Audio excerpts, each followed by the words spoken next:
రండి ఆరాధన వర్తమానం విందాం. Once again, loving greetings to all of you in the blessed name of our Lord and Savior Jesus Christ. మరొకసారి ప్రభువైన యేసుక్రీస్తు ప్రభు వారి ప్రశస్త నామములో మీకు అందరికీ శుభములు. It's a great joy and privilege to be with you all. మీతో కలిసి ఉండడం ఎంతో ఆనందకరమైనటువంటి విషయం.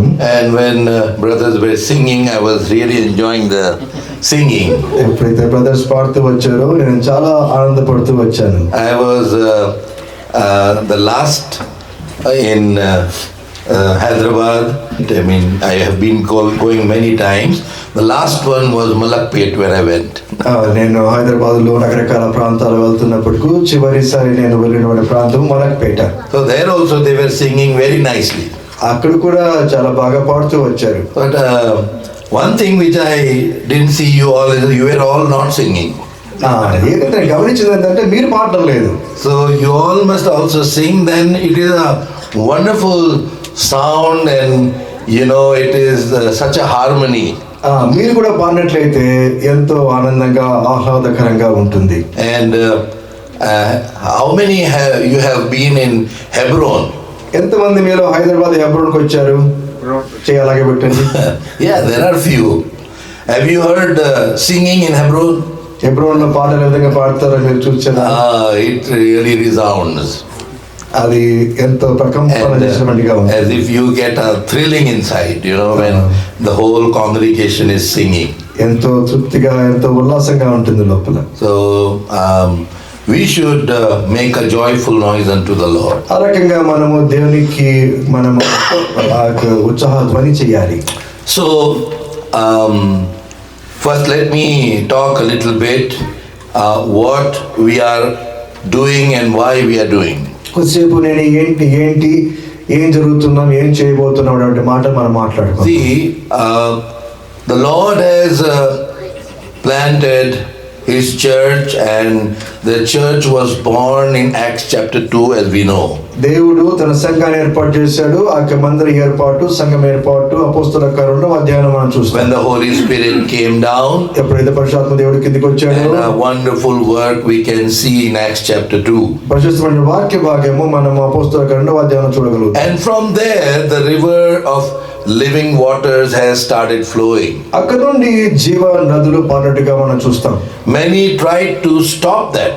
చాలా మంది అది ఆపాలని చూశారు. Even during those days, in the Bible times. Bible యొక్క ఆరు దినాల్లోనే. But one great theologian in the Bible time was Gamaliel. గమాలటువంటి ఒక గ్రంథకర్త బైబిల్ యొక్క విద్వాంస్ ఒక. And he said that if this movement is from God, nobody can stop it. ఆయన ఏమన్నాడంటే ఇది ప్రభు పని అయితే ఈ పనిని ఎవరు ఆపలేరు. And it was from God. అయితే ఈ పని దేవుని నుంచే వచ్చింది. Lord Jesus came from heaven. He himself was God in human flesh. ప్రభువైన యేసుక్రీస్తు ప్రభువు దేవుడై ఉండి ఆయన శరీరధారి అయి ఈ లోకానికి వచ్చాడు. And so the Lord's work has been flowing everywhere in the world. ఆ రకంగా దేవుని యొక్క పని దేవుని యొక్క క్రమము ప్రపంచమంతా వ్యాప్తి. Lord chose Brother Bhakt Singh. దేవుడు బ్రదర్ భగత్ సింగ్ ని ఎన్నుకున్నాడు. We are not focusing upon any man, because even Brother Bhakt Singh never wanted that. అయితే ఇప్పుడు మనం బ్రదర్ భగత్ సింగ్ గురించి ఒక మనిషి గురించి మనం మాట్లాడడం లేదు. బ్రదర్ భగత్ సింగ్ ఆయనే తన గురించి చెప్పుకోవద్దని చెప్పుకుంటాడు. He was the instrument used by the Lord. ఆయన దేవుని యొక్క చేతిలో ఒక పనిముట్టుగా వాడబడుతూ వచ్చాడు. And because he got so much engrossed and he was so close to the Lord, because he was a man of prayer. ఆయన దేవుని చేత పట్టబడిన వాడే దేవునికి అత్యంత సన్నిహితంగా ఉంటూ ప్రార్థన గడిపే వ్యక్తి అయి ఉండి, the Lord started revealing to him what is the New Testament pattern church. ఆ క్రమంలో దేవుడు ఆయనకు నూతన నిబంధన యొక్క సంఘ క్రమము ఆయనకు బయలుపరుస్తూ వచ్చాడు. And he started preaching that. ఆ విధంగా బ్రదర్ భగత్ సింగ్ వాక్య పరిచయం చేస్తూ కూడా వచ్చాడు. Many accepted, many were rebelling. చాలా మంది ఆ యొక్క వాక్యాన్ని అంగీకరించారు, చాలా మంది తిరుగుబాటు చేశారు. But the work of God grew. అయితే దేవుని యొక్క పని కొనసాగించింది. And so I heard that in Denver also, the Lord started that same New Testament pattern church according to the vision given to us from the scripture through Brother Buck Singh in 2015, which is called Jehovah Jireh. అదే Denver పట్టణంలో కూడా ఏదైతే దర్శనము brother Bhagat Singh కలిగి ఉన్నాడో ప్రభు ద్వారా ఆ దర్శనం ఆధారంగా వాక్యానుసారంగా ఆ క్రమము నూతన నిబంధన సంఘ క్రమము 2015లో జెహోవా జైరే నేపాలి చర్చ్ లో కూడా ఆరంభించబడింది. He is very fond of saying Nepali church. Nepali. Yes, it is a Nepali gathering. But we don't classify God's house with any language or any regional thing or any other thing.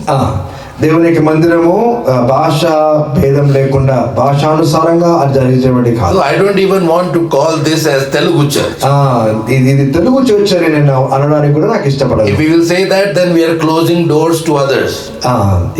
ఆ రకంగా పిలిచినట్లయితే మిగతా వాళ్ళకు తలుపులు మూసివేయబడినట్టు. So from there the Lord was wanting to even establish the same kind of New Testament pattern church here among you. అదే రీతిలో ఆ కొనసాగి ఈ రోజు ఇక్కడ కూడా మన మధ్య ఆ యొక్క ప్రభు వల్ల మందిర ఏర్పాటు ఆ క్రమము కొనసాగింపడానికి దేవుడు ఉద్దేశించాడు. And so much prayer was done. చాలా ప్రార్థన చేయడం జరిగింది. And then now today is the day which we have gathered here. ఆ ప్రార్థనకు జవాబే ఈ రోజు మనము సహవాసంగా చేరావుట. Beloved, as I said, why we are doing this kind of pattern? ఎందుకు ఈ రకమైన క్రమం మనము చేస్తున్నామో చూద్దాం. I was first want to introduce those things. అవన్నీ కూడా మీకు పరిచయం చేస్తాను. Come to Exodus 25. నిర్గమాకాండము 25వ అధ్యాయం and verse 9. 9వ వచనం. Yeah, we will only read in Telugu. తెలుగులో చదువుతాము. నిర్గమాకాండం book of exodus 25 verse 9. verse 9 9వ వచనం. నేను నీకు కనుపరచు విధముగా మందిరము యొక్క ఆ రూపమును దాని ఉపకరణములన్నిటిని రూపమును నిర్మింపవలెను. See, so the Lord told to Moses, according to all that I shew thee after the pattern. దేవుడు మోషేకి విధంగా చెప్పాడు, నేను నీకు కనుపరచు విధముగా. Again in verse 40. అదే విధంగా అదే అధ్యాయం 40వ వచనంలో కూడా కొండ మీద నీకు కనుపరచబడిన వాటి రూపము చొప్పున వాటిని చేయుటకు జాగ్రత్త పడుము. So the Lord was telling the pattern which he has been shown to you, you must do that way. Moses గారు చెప్తున్నాడు, నీకు ఏదైతే కనుపరిచానో ఆ క్రమము నువ్వు చేయవలసి ఉన్నది. So beloved, that's why Brother Buck Singh, when he prayed much and the Lord showed him what would be the pattern of our worship. ఎప్పుడైతే బ్రదర్ భగత్ సింగ్ గారు ప్రార్థన చేస్తూ కనిపెట్టుకుని ఉన్నప్పుడు ఆయనకు ఒక క్రమము ఆరాధన క్రమం అనేది ప్రభు ఆయనకు బయలుపరిచాడు. Come to Isaiah. రండి యెషయా గ్రంథము 66. 66వ అధ్యాయము. We don't have much time, so you'll have to be quick. సమయం తక్కువ ఉంది కాబట్టి త్వరగా చూసుకుందాం. Brothers have threatened me that we have to finish by 7. Brothers అని భయపెట్టారు 7 గంటలకల్లా ముగించాలనేసి. So I am very much worried to finish by 7 because we have got 3 ministry today. కాబట్టి ఎందుకంటే 3 వాక్యాలు చిన్న వాక్యాలే, భయపడతండి. అవన్నీ కూడా 66 chapter 66 Isaiah 66 22 verse 22 22వ వచనం 66:22. నేను సృజింపబు క్రొత్త ఆకాశమును క్రొత్త భూమియు లయము కాక నా సన్నిధిని నిలుచున్నట్లు నీ పద్ధతియు నీ నామమును నిలిచియుండును, ఇదే యెహోవా వాక్కు. And verse 23 23వ వచనం కూడా, ప్రతి అమావాస్య దినమునను ప్రతి విశ్రాంతి దినమునను నా సన్నిధిని మొక్కుటకై సమస్త శరీరులు వచ్చెదరు అని యెహోవా సెలవిచ్చుచున్నాడు. So from one Sabbath to another shall all flesh come to worship. అక్కడ ఏమనుందంటే ఒక విశ్రాంతి దినము నుంచి మరొక విశ్రాంతి దినం వరకు నా సన్నిధిని మొక్కుటకు వచ్చెదరు. First thing, the Lord desired that man should come every week and worship him. దేవుని యొక్క ఉద్దేశం ఏంటంటే ప్రతి మనుషుడు దేవుని యొక్క సన్నిధికి వచ్చి ప్రతి వారము ఆయనను ఆరాధింపవలసి. Then how it became Sunday? ఆ విధంగా ఆదివారం ఏ విధంగా First it ఏర్పరచబడింది? was Sabbath day. ముందుగా అదొక విశ్రాంతి దినము. How it became Sunday? ఏ విధంగా Sunday Because our Lord Jesus Christ rose from the dead on the second day or the first day of the week. ప్రభువైన యేసుక్రీస్తు ప్రభువుల వారు వారంలో మొదటి దినమున పునరుత్థానమయ్యాడు కాబట్టి అది ఆదివారము ఆరాధన దినమైంది. Matthew 28 మత్తయి సువార్త 28 verse 1. మొదటి వచనం. Matthew 28 verse 1. In the end of the Sabbath, as it began to dawn. 28వ అధ్యాయం మొదటి వచనం చూస్తే విశ్రాంతి దినము గడిచిపోయిన తరువాత ఆదివారమున. Yeah, and then in verse 6, 6వ వచనము, he is not here for he is risen. ఆయన ఇక్కడ లేడు, తాను చెప్పినట్టే ఆయన లేచి ఉన్నాడు. So from that time onwards, God's people gathered to worship the Lord on the Sunday and not Sabbath. ఆ రీతిగా విశ్రాంతి దినము శనివారం కాకుండా ఆరాధన దినము ఆదివారముగా చేయబడింది. And then on that same first day of the week, ఆ రీతిగా అదే మొదటి దినమున they gathered to break bread. ఆ దినమున మొదటి దినమున వారముల మొదటి దినమున ప్రభువు బలను విరిచారు. Acts chapter 20 అపోస్తల కార్యములు 20వ అధ్యాయం and verse 7. 7వ వచనం చూద్దాం. So that's why every Sunday we have the breaking of bread. అందుచేత ప్రతి ఆదివారము మనకు ప్రభు బల్ల కలిగి ఉంటాం. Yes. 7వ వచనం చూడండి. అపోస్తల 27వ వచనం. ఆదివారమున మేము రొట్టె విరుచుటకు కూడినప్పుడు పౌలు మరునాడు వెలనై ఉండి వారితో ప్రసంగించుచు అర్ధరాత్రి వరకు విస్తరించి మాట్లాడుచుండెను. So after breaking of bread, ఆ రొట్టె విడిచిన తర్వాత then Paul was preaching also. అపోస్తలుడైన పౌలు వాక్య పరిచయం కూడా So చేశాడు. that's why after the Lord's table we have a time of the word of God. అందుచేత ప్రభు వల్ల వెలువడిన తర్వాత ప్రభు వాక్యం కూడా ఉంది. And why we have worship before Lord's table? ప్రభు వల్లకి ముందుగా ఎందుకు ఆరాధన ఉంది? Because our Lord Jesus Christ, before breaking the bread, it is written he gave thanks. రొట్టె విరుచుట ముందు మన ప్రభువైన యేసుక్రీస్తు ప్రభువుల వారు కృతజ్ఞతార్పణ చెల్లించినట్టుగా మనం చూస్తాం. Come to Luke chapter 22. లూకా రాసిన సువార్త 22వ అధ్యాయం. So everything which we do is scriptural. మనం ఏం చేస్తున్నప్పటికీ అదంతా వాక్యానుసారంగా ఉండాలి. Yeah, verse 19. మొత్తం 19వ వచనం చూడండి. పిమ్మట ఆయన ఒక రొట్టె పట్టుకొని కృతజ్ఞతాస్తుతులు చెల్లించి దాన్ని విరిచి. 20 to 19. 2019. Yeah. Yes. So and he took bread and gave thanks. Yes. So he thanked before breaking the bread. ప్రభువైన యేసుక్రీస్తు ప్రభువు వాళ్ళు రొట్టె విరుచుట ముందు కృతజ్ఞతాస్తుతులు చెల్లించాడు. So beloved, we are going to see more also on all these things. ఇంకా కొంచెం లోతుగా వెళ్దాం.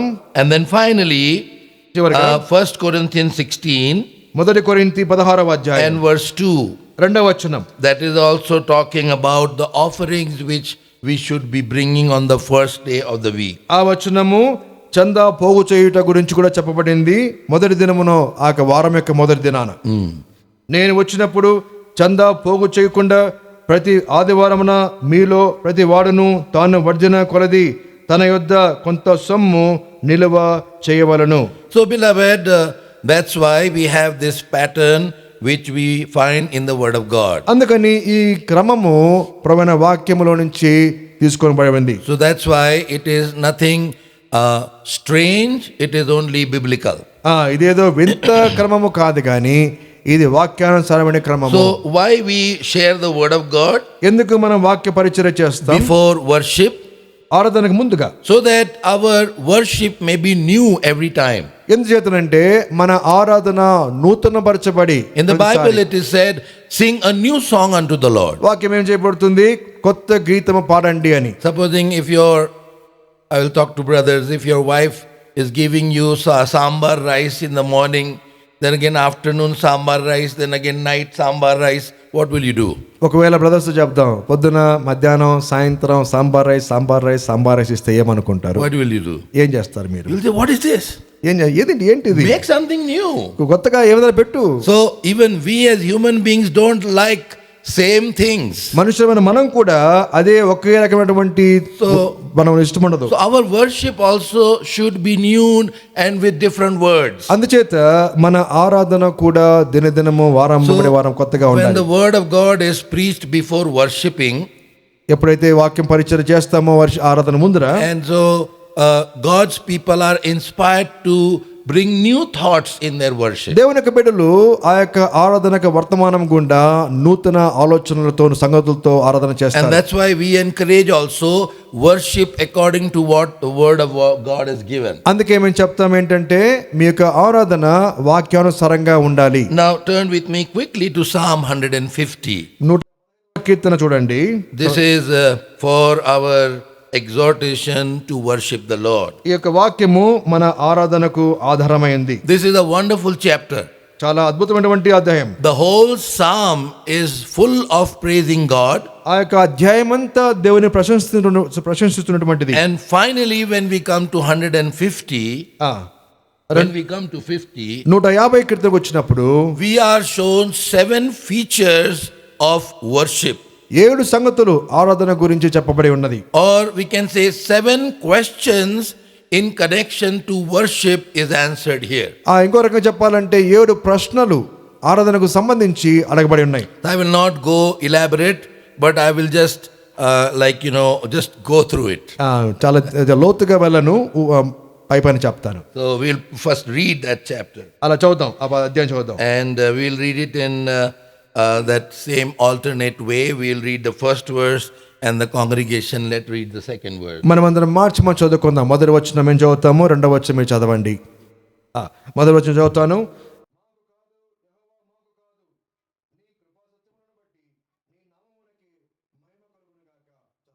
Praise him for his mighty acts, praise him according to his excellent greatness.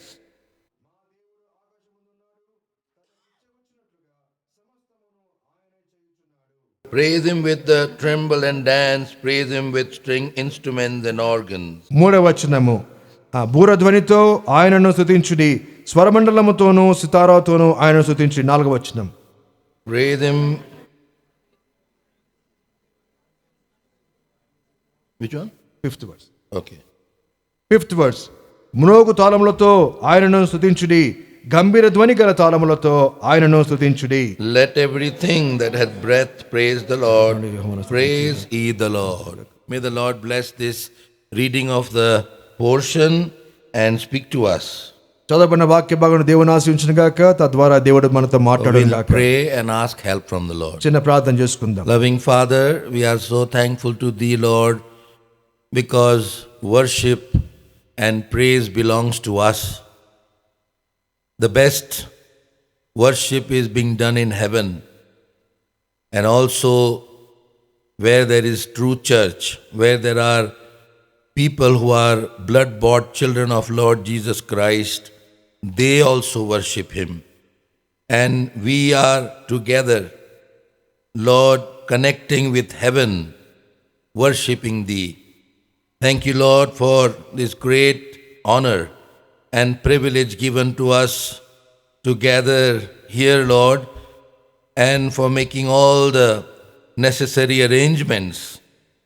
Your children have worked hard, and now we have come to this day, 26th of October 2025, when we desire to even have Lord's table among your people here. So, Lord, as we have started the ministry, now, Lord, we commit this time into Thy loving hands. Speak to us from your word, from your throne, and we, your unworthy servants, Lord, you anoint us and put words in our mouth according to Psalm 81:10, so that for speaking and translation there may not be any kind of hindrance through our human tendency. And also, Lord, we pray for your people. Open their understanding according to Luke 24:45, so that they may understand the deep things of God. So binding all the powers of darkness in your precious and holy name, bringing this whole place under the covering of your precious blood, so that everything may be totally under your control. We ask this prayer with thanksgiving in the blessed name of our Lord and Savior Jesus Christ. Amen. So as I was telling you, there are 7 questions which we can answer from this chapter regarding worship. 150వ కీర్తన ద్వారా ఒక 7 ప్రశ్నలకు మన సమాధానం దొరుకుతుంది. First question is, what is man's most important work on this earth? మొదటి ప్రశ్న ఏంటంటే మనుషుని యొక్క ముఖ్యమైన పని ఈ భూమి మీద ఏమిటి? Or what is his responsibility? ఒకవేళ చెప్పాలంటే మొట్టమొదటి బాధ్యత ఏమిటి? So turn to Isaiah 43 యెషయా 43 and verse 21. యెషయా 43 21వ వచనం. This people have I formed for myself, they shall shew forth my praise. యెషయా 43:21లో నా నిమిత్తము నేను నిర్మించిన జనులు నా స్తోత్రమును ప్రచురము చేయుదురు. So God desires praise from his creation, from his people. దేవుడు తన సృష్టించిన సృష్టి నుంచి తన బిడ్డల నుంచి ఆ స్తోత్రము ప్రచురము చేయాల ఇష్టపడతాడు. If you come to Revelation 4:11, మనము ప్రకటన గ్రంథము 4:11లో చూస్తే, I don't know what is the translation in Telugu, తెలుగులో ఏం రాయబడి తెలియదు కానీ, but in English it says, we are created for his pleasure. దాంట్లో ఏమనిందంటే, It's written like that. దానిని బట్టియే సృష్టింపబడిన గనుక, ఆయనను బట్టి మనం సృష్టింపబడ్డాం. అన్ని విషయాలు కూడా, all things were created for his pleasure. అన్ని కూడా ఆయన కొరకు సృష్టింపబడింది. So our lives must bring pleasure to the Lord. That is true worship.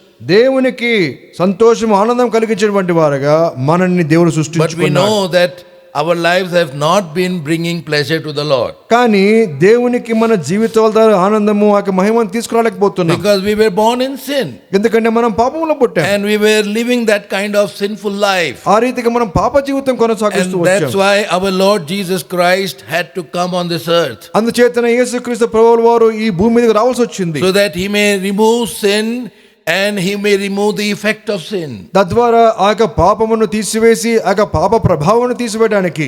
Sin, and what was the effect of sin? పాపము దాని యొక్క ప్రభావం ఏంటి? The effect of sin was death. దాని యొక్క ప్రభావము, దాని అంతము The మరణము. wages of sin is death. పాపం వల్ల వచ్చే జీతం మరణం. So death came. తద్వారా పాపము మరణం And వచ్చింది. that is even now that same thing is relevant. Sin will kill you. అందుచేత పాపము నిన్ను మృతి చేయవల చేస్తుంది, చంపేస్తుంది. Either you kill the sin or else sin will kill you. లేకపోతే నీవు పాపాన్ని చంపివేస్తావా, లేక పాపము చేత నువ్వు చంపబడతావా. So our Lord Jesus Christ, by going on the cross, he killed that sin and the sin's effect. మన యేసుక్రీస్తు ప్రభువుల వారు ఆ యొక్క కలువరి శిలువలో ఆ యొక్క పాపమును చంపివేశాడు, పాపం యొక్క ప్రభావాన్ని చంపివేశాడు. I don't have time, that's why I cannot elaborate much. నేను సమయం లేదు కాబట్టి లోతుగా విషయాలు చెప్పలేకపోతున్నాను. But beloved, as we know, our blood is also sinful blood. కాబట్టి మన రక్తము కూడా పాపంతో నింపబడింది. That's why we produce another sinful child. అందుచేత మనం ఇంకొక పాపంతో పుట్టిన బిడ్డను మనం The child is born, when he is small, he is so innocent. When he grows up to become a sinner. ఎప్పుడైతే శిశువుగా పుడతాడో, ఎంతో అమాయకత్వంతో పుడతాడో, కానీ పెరిగిన తర్వాత పాపంతో. And that's why the Lord said in Leviticus 17:11 that blood is given for your propitiation. అందుచేత లేవియ కాండము 17:11లో చెప్పబడింది, మీకు ఈ యొక్క రక్తము పాప పరిహార్థముగా ఇవ్వబడింది. In Hebrews 9:22 it is written, without shedding of blood there is no remission of sin. అదే విధంగా హీబ్రూ 9:22 ప్రకారంగా పాప రక్త చిందించకుండా పాప విమోచన జరగదు. So that's why Jesus Christ had to come and give his blood. That holy and innocent blood was given, so that through his blood our sinful blood may be taken away, given to us a new life. అందుచేతన యేసుక్రీస్తు ప్రభువుల వారు తన ప్రశస్తమైనటువంటి పరిశుద్ధ రక్తమును చిందించవలసి వచ్చింది. తద్వారా ఆ యొక్క రక్తంలో ఉన్న పాపమును కడిగివేయవలసి వచ్చింది. That's why it is so necessary to believe. అందుచేత మనము దేవుని నమ్ముట ఎంతో ఆవశ్యకం. Believe on the sacrifice of our Lord Jesus Christ and accept the cleansing through his blood. తర్వాత ఆయన ప్రభువై ఉన్నాడు నమ్మడమే కాకుండా ఆ యొక్క ప్రభు చిందిన రక్తము చేత మన పాపమును శుద్ధి చేయబడ్డాయని నమ్మాలి. And then we can bring pleasure to the Lord with our life. ఆ రకంగా మనము దేవునికి ఆనందమును So the first verse in Psalm 150 says praise. That is the first thing. Praise. What is the responsibility of man? To praise God. అందుకని ఈ 150 అధ్యాయం మొదటి వచనం చూస్తే మనుషుని యొక్క మొట్టమొదటి పని ఏంటంటే, బాధ్యత ఏంటంటే దేవుని స్తుతించుట. Now the second question. రెండవ ప్రశ్న, whom to praise? ఎవరిని స్తుతించాలి? The same verse says, అలాగే అదే praise ye the Lord. అందుకని ఆ యొక్క రెండవ భాగంలో ఉంది మొదటి వచనంలో యెహోవాను స్తుతించుడి. When we see the word Lord, that is Jehovah, which also refers to our Lord Jesus Christ. ఎప్పుడైతే మనము LORD లార్డ్ అని మనం అంటామో, ప్రభువు అని అంటామో, ఆ ప్రభువు అంటే యెహోవా, మన ప్రభువైన యేసుక్రీస్తు అని. Who is God? What is God? ఎవరు గాడ్? దేవుడు అంటే ఎవరు? He is Elohim Adonai. ఈయన ఎలోహిం అదోనాయ్ అనేటువంటి దేవుడు. Which means the one who can exist and who can make others exist. That is God. ఆయన ఏంటంటే ఆయనంతటా ఆయన ఉనికి కలిగి ఉంటాడు, ఇతర ఉనికి కలుగు చేస్తాడు. If somebody asks you question, what is the meaning of God? Give this answer. ఏవరన్నా మిమ్మల్ని ఎవరు దేవుడు అంటే ఎవరని ప్రశ్నిస్తే ఈ సమాధానం చెప్పండి. So that's why we must praise the Lord, Jehovah, who can exist and who can make us also exist. అందుచేత మనము యెహోవా దేవుణ్ణి మనము స్తుతించాలి. ఆయన ఉన్నవాడు అనువాడు అంటే దేవుడు. Then the third question, మూడో ప్రశ్న, where to worship? ఎక్కడ మనము ఆరాధించాలి? And that's also there in the first verse. అదే మొదటి వచనంలోనే ఉంది. Praise God in his sanctuary. అందుచేత ఉంది పరిశుద్ధాలయమునందు ఆయన స్తుతించాలి. So where should we worship? ఎప్పుడు మనం ఎక్కడ వర్షిప్ చేయాలి? In his sanctuary. Sanctuary means his holy place. ఎక్కడంటే ఆయన పరిశుద్ధాలయమునందు ఆరాధించాలి. Yeah, the Lord said in Exodus 25:8, just now we read, make me a sanctuary that I may dwell among them. నిర్గమాకాండము 25:8 మనం చూస్తే ఆయన ఏమంటున్నాడు, నాకు ఒక పరిశుద్ధాలయమును కట్టమంటున్నాడు. Yeah, you understand what I mean? ఏం చెప్తానో అర్థమవుతుంది కదా. God cannot take worship from unclean things.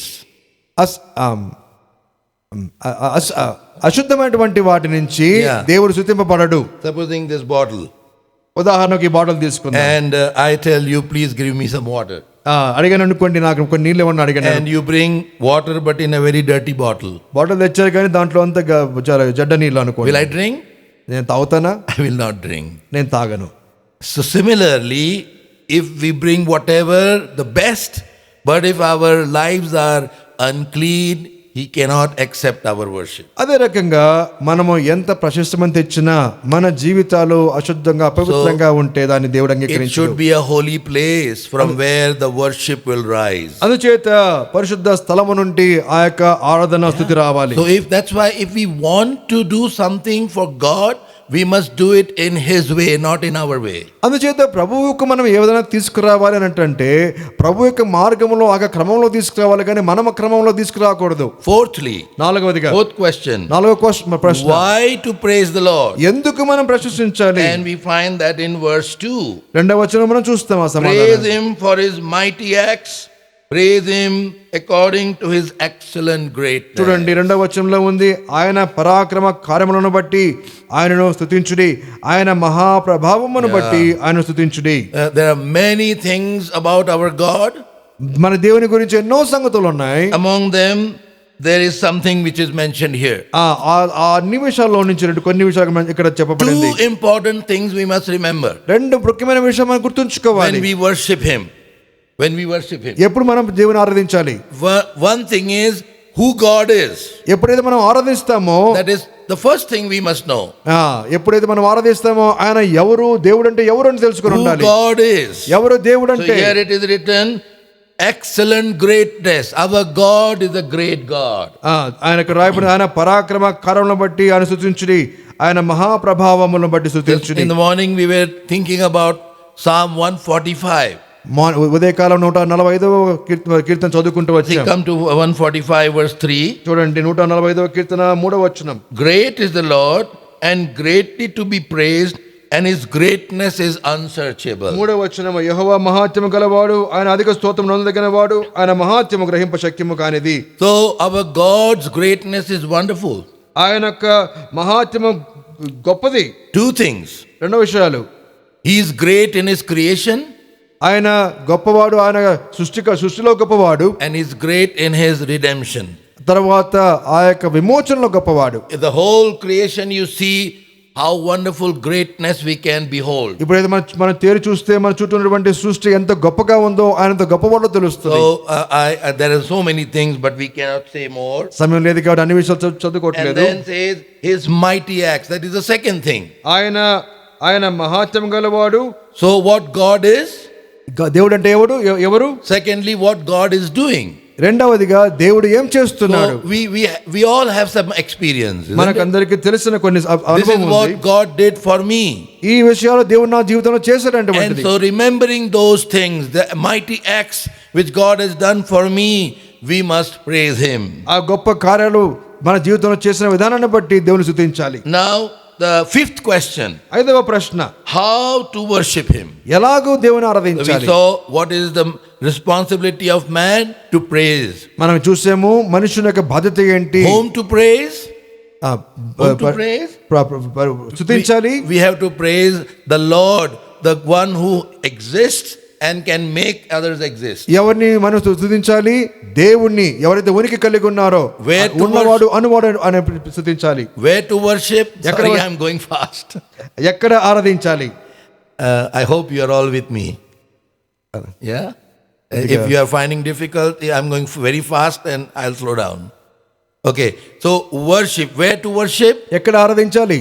In his sanctuary. ఆయన పరిశుద్ధ ఆలయమందు. Fourthly, why to worship? నాలుగోది ఎక్కడ, ఎందుకు? Because our God is a great God and for his mighty acts. ఎందుకు ఆరాధించాలి? ఎందుకంటే ఆయన గొప్ప మహాత్మ్యము గలవాడు. Fifth question, how to worship? ఐదవది ఎలాగ ఆరాధన చేయాలి? So in verse 3 and 4. 3-4 వచనాలు, 150 కీర్తన 3-4 వచనాలు. భూరధ్వనితో ఆయన స్తుతించుడి, స్వరమండలముతోను సితారాతోను ఆయన స్తుతించుడి, తంబూరతోను నాట్యముతోను ఆయనను స్తుతించుడి, తంతి వాద్యములతోను పిల్లల గురవితోను ఆయనను స్తుతించుడి. Yeah, here we can understand three important things. 3 ముఖ్యమైన సంగతులు మనం చూడవచ్చు. So he says praise him with the sound of the trumpet. చూడండి ఇక్కడ స్వరమండలముతోను ఆయన స్తుతించాలి. This speaks of our worship with our voice, the sound. మన స్వరపేటికతో మనం వచ్చేటువంటి ఆ యొక్క శబ్దముతో దేవుని ఆరాధించాలి. That's why we have audible worship. అందుచేత మనం వినదగినటువంటి నోటితో చెప్పేటువంటి ఆరాధన కలిగి ఉంటాం. Some people may say we worship quietly. కొంతమంది చెప్తారు నేను మౌనంగా ఆరాధన చేస్తానని. But the Bible says we have to worship loudly. కానీ వాక్యం ఏం చెప్తుందంటే మనము దేవుణ్ణి స్వరముతో చేయాలి. One verse, Psalm 22 verse 22. చూడండి కీర్తన 22 వచనం. David says I will praise God in the congregation, in the midst of the congregation. చూడండి 22వ అధ్యాయం 22వ వచనంలో మనం చూస్తే నీ నామమును నా సహోదరులకు ప్రచురపరచెదను, సమాజ మధ్యమున నిన్ను స్తుతించెదను. Now the second thing, రెండవది, in this 3 and 4 verse, ఆ యొక్క 150 అధ్యాయంలో instruments, musical instruments are mentioned. 3-4 వచనాల్లో 150 కీర్తన. So when the musical instruments are played, ఎప్పుడైతే ఆ వాయిద్యములు వాయిస్తామో, now brother was playing so well. Brother Sarath చాలా మంచిగా వాయిస్తా ఉన్నాడు. Now one man show. One man show. One man is playing everything. ఒకే వ్యక్తి అన్ని వాయిస్తున్నాడు. Because of that music, how that song became so pleasant, isn't it? ఆ యొక్క వాయిద్యముల ద్వారా ఆ యొక్క పాట ఎంత మధురంగా అనిపించింది. So similarly, by our voice, by our worship, it should give pleasure to the Lord. అందుచేత మన స్వరపేటికతో పాటు ఆ వాయిద్యాలను చేర్చినట్లయితే దేవునికి ఎంతో ఆనందం కలిగిస్తుంది. Another, the instruments speak of our oneness.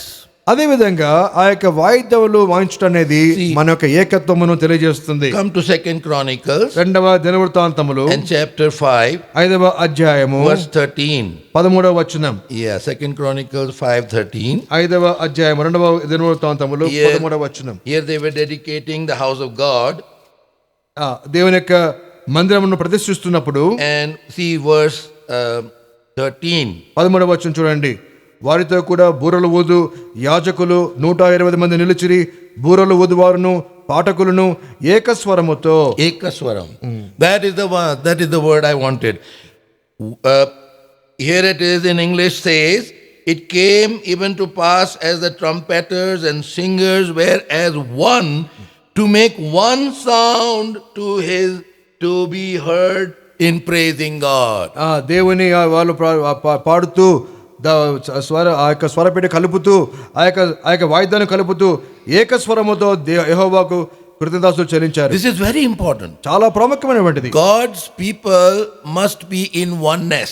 దేవుని యొక్క ప్రజలు ఏక స్వరముతో ఏకత్వములో ఉండాలి. In Acts we find throughout the Acts where the Holy Spirit has done the work and the church was being built, it is written they've gathered with one accord. They gathered with one accord.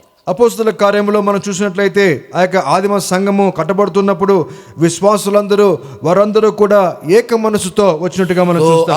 Our worship should be with one accord in oneness. కాబట్టి మన ఆరాధన కూడా ఏక మనసుతో Then sixth ఉండాలి. question quickly. ఆరవ ప్రశ్న. And who should praise him? ఎవరు ఆయనను స్తుతించాలి? See verse 6. 150 కీర్తన 6వ వచనం. Let everything that hath breath praise the Lord. సకల ప్రాణులు యెహోవాను స్తుతించుదురు గాక. యెహోవాను స్తుతించుడి. So who should praise the Lord? ఎవరు దేవుని ఆరాధించాలి? The one who has breath in him. ఎవరికైతే ఆ యొక్క ప్రాణము ఉంటుందో, ఊపిరి ఉంటుందో వారందరూ కూడా. So beloved, because of sin we were dead in sins. పాపము ద్వారా మనం పాపములో మృతి చెందిన వారమైతిమి. But the Lord made us to come to life. కానీ ప్రభువైన యేసుక్రీస్తు మన జీవమును నడిపించాడు. In John and chapter 11 verse 25, the Lord told to Martha, I am the resurrection and life. ప్రభువైన యేసుక్రీస్తు ప్రభువుల వారు యోహాను సువార్త 11వ అధ్యాయం 25వ వచనం చెప్తారు, పునరుత్థానమును జీవమును నేనే అని. In John 10 and verse 11 he said, I have come to give life and abundant life. ఆయన అంటాడు, ప్రభువైన యేసుక్రీస్తు ప్రభువు అంటాడు యోహాను 10:11 అంటాడు, నేను గొర్రెలకు మంచి కాపరిని, మంచి కాపరి గొర్రెల కొరకు తన ప్రాణము పెట్టును అని వ్రాయబడింది. So beloved, that's why it is important that those who have breath, they can only worship. Otherwise they will not be able to worship. కాబట్టి ఎవరైతే ఆ యొక్క జీవం కలిగి ఉంటారో వారు మాత్రమే దేవుణ్ణి స్తుతిస్తారు. And beloved, finally we find what importance we must give for worship. ప్రియులారా, చివరగా ఎటువంటి ప్రాముఖ్యత దేవునికి ఇవ్వాలి మన ఆరాధన ద్వారా? Our worship should be with a loud voice. Praise verse 5, praise him upon the loud cymbal. కాబట్టి 5వ వచనంలో మనం చూసినట్లయితే దేవుణ్ణి గంభీర ధ్వని గల తాళములతో ఆయన స్తుతించాలి. So what is the importance we must give to worship? ఏ రకమైన ప్రాముఖ్యత మనం దేవునికి ఇవ్వాలి? It should be a loud voice. What does this mean? మనము ఆయనకు గంభీర ధ్వని చేయాలి. దాని అర్థం ఏంటంటే during the time of worship we must give full focus to God. దాని అర్థం ఏంటంటే ఆరాధన సమయంలో దేవునికి మన సంపూర్ణమైనటువంటి ఏకాగ్రత మనస్సు ఆయన పైన ఉంచాలి. Though we may have many things to do, but during the time of worship we should not move around. మనము అన్ని పనులు చేస్తూ ఉంటాం, చాలా పనులు ఉంటాయి, కానీ ఆరాధన చేసేటప్పుడు మాత్రము అటు ఇటు తిరగకుండా చూడకుండా మనం ఆయన పైన ఏకాగ్రత ఉంచాలి. Many people start playing with mobile. ఆరాధన సమయంలో చాలా మంది మొబైల్ చూసుకుంటూ ఆడుకుంటూ ఉంటారు. Don't feel that I am trying to impose anything, but my point is the importance of worship is only focusing towards God. దయచేసి తప్పుగా అనుకోవద్దండి, నేనేదో మీ పైన రుదుతున్నాను అనుకోవద్దండి, కానీ ఏంటంటే సంగతి ఏంటంటే loud voice means the worship should be overpowering everything. మన ఆరాధన గంభీర ధ్వనితో నింపబడి ఉండాలి. వేరే సౌండ్ ఏది కూడా శబ్దం వినపడకూడదు. Solomon, how many people he had in his choir? Do you know? సొలొమోను ఆయన పాటల గుంపులో ఎంతమంది కలిగి ఉన్నారు? 1,000. 1000 మంది. 1,000 people playing and singing. How would be the sound? ఒకసారి ఊహించుకోండి, 1000 మంది కలిసి వాయిస్తూ పాడుతూ ఉంటే ఏ విధంగా ఉంటుంది? So that's why worship should be always giving importance to our God, nothing else. కాబట్టి ఆరాధన అంటే దేంట్లో కేవలము దేవునికి మాత్రమే మహిమ ఇస్తుంది. Because when we are worshiping, we are getting connected with heaven. You know that? ఎప్పుడైతే మనము ఆరాధన చేస్తామో మన పరలోకముతో మనము సంబంధం కలిగి ఉంటాం. ఈ విషయం మీకు తెలుసా? Where is the true worship going on? ఎక్కడ దేవునికి నిజమైన ఆరాధన పోతా In ఉంది? heaven. అక్కడికి వెళ్తుంది. Revelation 4 tells us that all the 24 elders, 4 beasts and angels are worshipping him continuously night and day. Verse 8.